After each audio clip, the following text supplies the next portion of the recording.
Halo semuanya, kembali lagi di video beropini.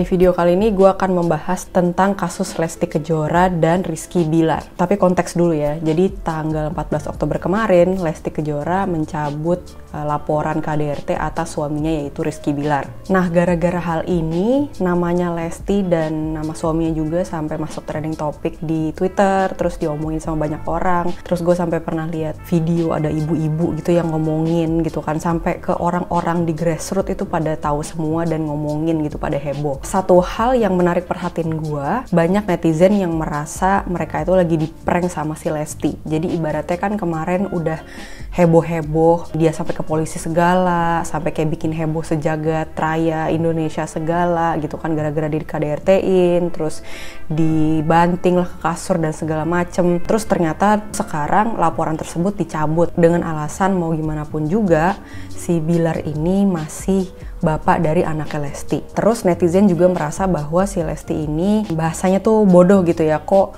udah dikasarin sama suaminya tapi kok sekarang mau maafin lagi gitu, terus ntar dikasarin lagi, ntar maafin lagi gitu terus gitu kan. Komentar-komentar yang annoying ini ya membuka mata gue, menjadi wake up call buat gue pribadi bahwa ternyata ada banyak banget masyarakat kita yang masih nggak paham sebenarnya tentang kompleksiti dan intricacies dari kasus kekerasan dalam rumah tangga atau kekerasan domestik. Masyarakat kita masih nggak paham kenapa jika ada perempuan yang berada di rumah tangga yang abusive gitu ya, dia itu akan sulit untuk bisa keluar dari situasi tersebut. KDRT itu bukan masalah yang sepele.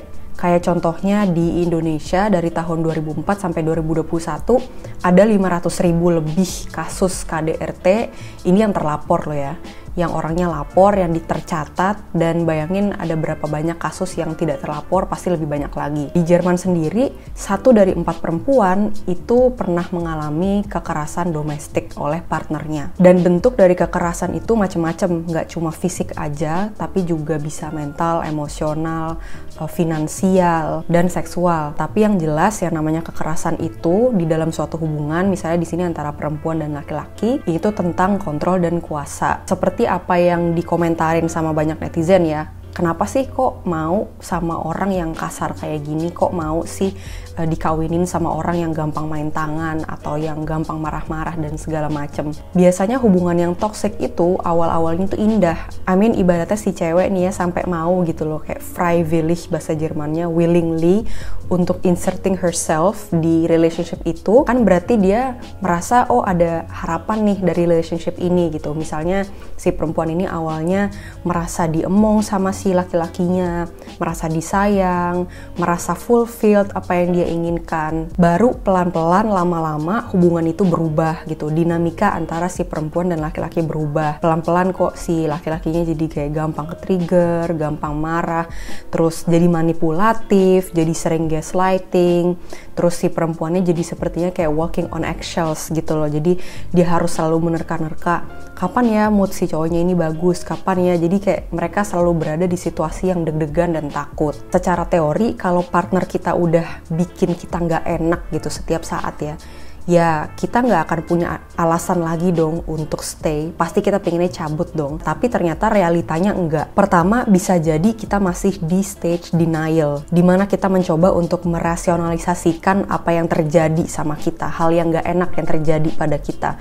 Misalnya kayak, mungkin si cowok ini lagi bad mood aja kali, oh mungkin dia lagi capek aja kali, oh mungkin dia lagi ada masalah yang dia pendem aja kali, atau mungkin dia khilaf, atau mungkin kita jadi nyalahin diri kita sendiri, oh mungkin tadi emang gue kurang ajar, oh mungkin tadi gue lebay, oh mungkin tadi gue gini dan segala macem.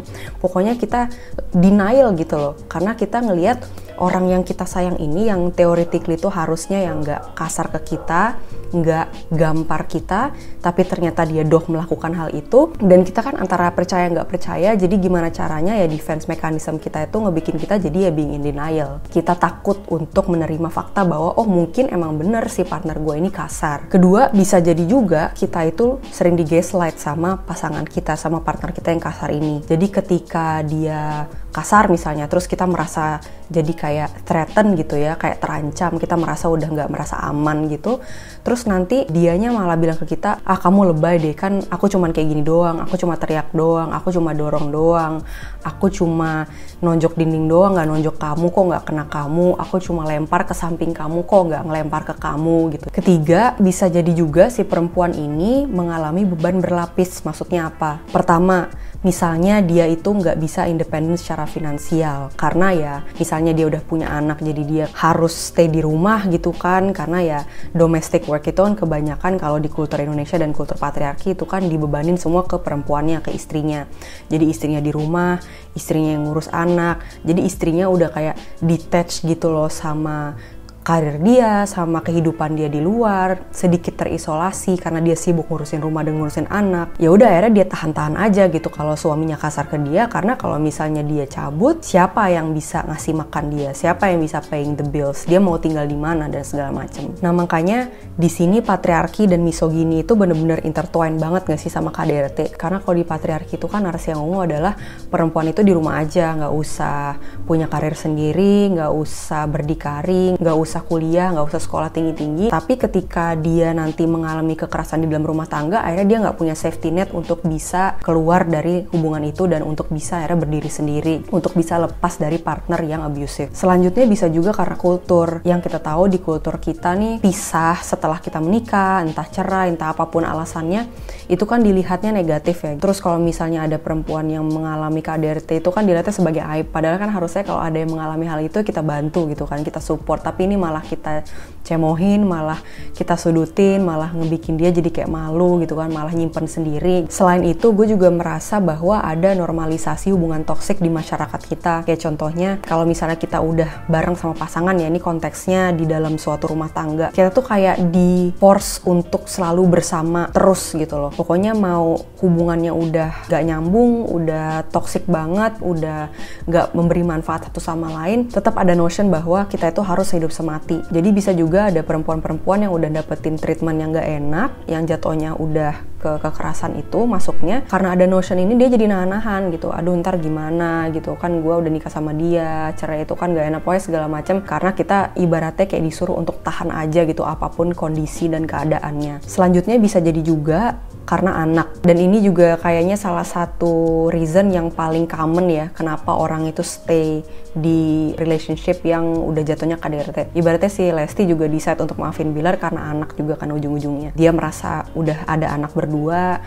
terus merasa kalau kasihan anaknya misalnya harus hidup tanpa figur bapak gitu. Akhirnya bela-belain nahanin apa aja yang nanti akan terjadi gitu. Ibaratnya kayak gambling. Karena kan kalau bisa kita punya partner yang seperti ini, jatuhnya di masa depan kita nggak tahu apakah dia bener nggak akan melakukan hal-hal kekerasan itu lagi gitu. Makanya gue bilang itu tuh kayak gambling gitu loh. Dan banyak perempuan yang akhirnya willing untuk taking that gamble gitu loh. Walaupun dia nggak tahu ntar di ke depan kayak apa, apakah ntar akan mengalami kekerasan lagi. Bodo amat, yang penting si anak ini masih ada figur bapak. Gue bukan psikolog, gue juga bukan psikolog anak. Jadi gue nggak tahu sebenarnya tuh idealnya gimana sih kalau misalnya kita melihat dari posisi anak ya, yang berada di rumah tangga yang bapak ibunya itu ribut, terus bapaknya itu melakukan kekerasan sama ibunya. Tapi kalau pakai common sense gue, keadaan seperti itu juga nggak ideal buat si anak gak sih? Ngeliat si bapaknya selalu kasar ke ibunya gitu, ngeliat si bapaknya itu kayak bener-bener gak ada respect sama ibunya, ada power imbalance antara laki-laki dan perempuan di rumah tangga gitu. Gue merasa kalau berada di situasi seperti itu, anak itu jadi kayak gak ada figur kesetaraan pertama ya. Kedua ya mungkin akan ada trauma gak sih gitu, ngeliat si ibunya di treatnya gak jelas sama bapaknya dan segala macam, dan bapaknya sekasar itu, dan anaknya juga pasti kan akan walking on eggshells juga gitu, gak akan mendapatkan situasi yang tentram buat dia buat growing up jadi manusia yang decent. Nah selanjutnya kenapa sulit untuk keluar dari KDRT adalah opsi tersebut tidak selalu opsi yang paling aman. Maksudnya apa? Tahun 2018 di Britania Raya ada 41% perempuan yang dia udah keluar nih dari abusive relationship gitu ya. Ternyata dia malah dibunuh sama partnernya yang kasar itu. Dan banyak kan dibunuh itu di tahun pertama mereka keluar. Jadi kalau misalnya ada yang bilang perempuan-perempuan yang stay itu adalah perempuan-perempuan yang bodoh, itu nggak juga. Karena seringkali situasi perempuan tersebut tuh di situasi yang udah bahaya gitu. Jadi mesti dipikirin baik-baik kapan mau keluar, terus kalau udah keluar mau kemana, dan segala macam. Terus gimana caranya kita bener-bener bisa putus kontak sama si laki-laki ini, dan supaya si laki-laki ini nggak nyariin kita terus nanti ngeburu kita dan segala macam. Itu semua mesti dipikirin. Alasan selanjutnya bisa jadi karena ada trauma bond. Trauma bond itu adalah kita punya ikatan emosional dengan partner kita walaupun dia kasar. Si partner kan selalu ngerendahin kita, selalu memanipulasi kita, selalu ibaratnya nginjek-nginjek kita gitu kan, nggak respect ke kita. Dan ketika itu terjadi sama kita bertahun-tahun, hal tersebut akan membuat kita jadi kehilangan harga diri, kita jadi nggak percaya diri lagi, kita akan jadi makin ngerasa rendah gitu. Nah akhirnya lack of self-worth itulah yang ngebikin kita jadi malah stay sama partner yang toxic ini. Kita nggak ada rasa ingin berjuang lagi gitu buat lepas dari dia, semangat kita udah hilang aja gitu loh. Dan akhirnya situasi yang toksik ini malah jadi comfort zone-nya kita gitu, karena saking udah terbiasanya kita sama hal tersebut. Nah makin si partner ini kasar lagi, terus minta maaf lagi, terus kasar lagi, minta maaf lagi gitu terus, trauma bond ini akan makin kuat. Terus kita nih yang jadi posisi victimnya akan membuat harapan yang makin besar bahwa oh ternyata si partner kita ini ada kok masa-masanya dia waras, dan warasnya itu normalnya dia kok. Ternyata emang dia sebenarnya di lubuk hati dia yang terdalam nih emang sebenarnya sayang kok sama gue, peduli kok sama gue. Kayaknya ada deh harapan buat dia someday somehow akan berubah. Karena berada di KDRT itu jatuhnya tuh kayak cycle. Pertama si partnernya ini membangun ketegangan ya, tension building gitu. Dia akan pasif agresif ke kita, terus dia gampang ke trigger, gampang marah gitu, gampang terpelatuk. Nah selanjutnya dia bakal mulai melakukan kekerasan seperti mukul, ngelempar kita pakai sesuatu, ngedorong, bentak-bentak, pokoknya secara umum bertingkah secara agresif. Selanjutnya akan ada masa-masa rekonsiliasi atau rujuk. Si partner yang tadinya kasar ini akan minta maaf, akan berjanji untuk nggak mengulang ini semua lagi. Terus dia akan being all manipulative gitu supaya kita mau maafin dia gitu. Ngebikin kita percaya bahwa itu semua tuh cuma fase doang gitu. Dia kasar, dia mukul-mukul itu cuma fase doang dan nggak akan terjadi lagi. Nah di fase selanjutnya adalah honeymoon phase atau fase bulan madu, dimana hubungan itu langgeng-langgeng aja, manis-manis aja gitu. Nah di fase ini nih yang akhirnya ngebikin orang jadi susah untuk lepas, karena di fase ini kita tuh kayak lagi disirep gitu loh. Oh bener kan, ternyata dia orangnya nggak kasar kok, buktinya sekarang dia baik-baik banget, manis-manis banget dan segala macam. Padahal balik lagi itu cycle dan dia akan balik lagi ke fase selanjutnya, itu fase dia kasar lagi. Makanya kenapa secara statistik seorang perempuan butuh 7 kali percobaan untuk dia bener-bener lepas dari partnernya yang kasar. Maksudnya 7 percobaan ya, bukan 7 kali dikasarin. Karena pas gue ngomong kayak gini di IG story, ada beberapa orang yang salah ngerti. Ada yang bilang kalau, oh berarti si Lesti butuh bikin drama lagi 7 kali, dia dikasarin 7 kali dulu ya baru bisa nih bener-bener lepas dari suaminya. Nggak gitu, bisa jadi dia dikasarin berkali-kali, ratusan kali, terus cuma make 2, 3, 4 attempts gitu kan, bisa jadi. Nah untuk hal ini gue pingin rekomendasiin series Netflix namanya Maid. Series tersebut diangkat dari sebuah buku kisah asli seseorang yang mengalami kekerasan dalam rumah tangga dan attempt dia untuk keluar dari situasi tersebut. Karena gue nggak pernah mengalami KDRT dan gue juga nggak familiar dengan kasus KDRT, jadi pas nonton series ini tuh bener-bener ngebuka mata gue banget sih. Oh ternyata tuh kompleks banget ya, karena yang namanya KDRT kan hubungannya ke psikologi juga nggak sih, dan susah untuk kita bisa bener-bener untuk ngeyakinin diri kita bahwa oh ternyata situasi gue sekarang ini nggak aman dan gue harus cabut because of the whole thing, you know, the manipulation, the gaslighting, us feeling not safe, terus kita yang merasa not worthy untuk bisa keluar dan segala macam. It takes a lot of mental capacity. Makanya gue sangat menyayangkan respon yang dikasih sama netizen ketika ada perempuan, walaupun dia artis besar, tapi kan at the end of the day she's just a human being, manusia biasa, malah kayak gitu, malah susah untuk berempati. Nah, apa sih yang bisa kita lakukan kalau kita melihat atau kenal sama orang-orang yang sedang berada di situasi KDRT seperti ini? Yang pasti jangan kayak Baim dan Paula ya, yang bikin prank, terus pas ternyata ada berita soal pencabutan laporan, malah dia bikin postingan Instagram baru kayak aku bingung, aku mesti ngeprank apa enggak jadinya. Menurut gue it's totally tasteless gitu. Dan jangan juga kayak netizen yang ngebilang mereka merasa di prank, gue nggak merasa netizen tersebut berada di posisi yang tepat untuk feeling entitled bahwa mereka sedang dikerjain sama Lesti gitu. Kayak what she was doing, her decision has nothing to do with netizen. Jadi makanya gue kayak bingung banget kenapa lu merasa di prank gitu. It has nothing to do with you. The only thing that you need to do adalah berempati aja sama apa yang udah dia rasain dan dialamin. Yang pasti kita harus jadi pendengar yang baik ya, dan juga kita harus suportif atas apapun decision yang dia buat.